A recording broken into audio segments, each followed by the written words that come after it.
Bonjour chers amis, je suis encore dans un coin de biodiversité pour cantonner le gibier. Bon, les scientifiques ils appellent ça une planification synégétique. Ça fait mieux, mais c'est moins précis que comment moi je le qualifie. En l'occurrence, l'endroit ici fait environ 200 mètres de large et 800 mètres de long, et un apiculteur est venu y installer ses ruches. Je me suis dit, tiens, on voit rarement du miel de colza sur les rayons dans les magasins. Et pourtant, dans la région, ils en font du colza, les cultivateurs. Alors, pourquoi les abeilles ne feraient-elles pas aussi du miel de colza? Ben non. Ben, il faut dire que le miel de colza est difficile à récolter. Il coagule très vite. Et le miel coagulé, c'est pas pour l'apiculteur, c'est pour les abeilles. Il faut bien qu'elles se nourrissent, ces petites mémères.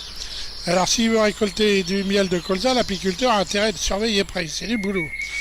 Si on regarde bien ici, on voit que de nombreuses ruches sont vides. Et autour, ainsi qu'à l'entrée de celles qui sont occupées, il n'y a pas beaucoup d'abeilles qui vrillonnent. À l'intérieur, l'essaim doit être maigre.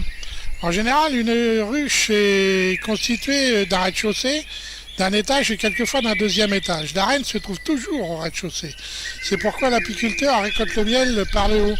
Il enlève le toit pour atteindre le grenier à miel et retirer des cadres où est stocké le miel. Il ne touche jamais à la partie du dessous.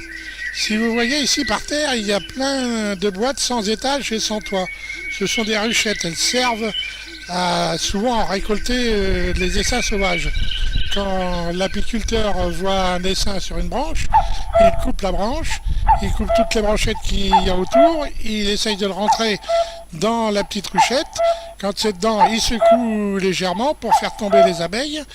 Et si la reine tombe dans le fond, il n'a plus qu'à retirer sa branche et à refermer la ruche. Et il est sûr d'avoir un nouvel essaim et du nouveau miel. Ça m'a l'air d'être un peu l'abandon, là, ce rucher.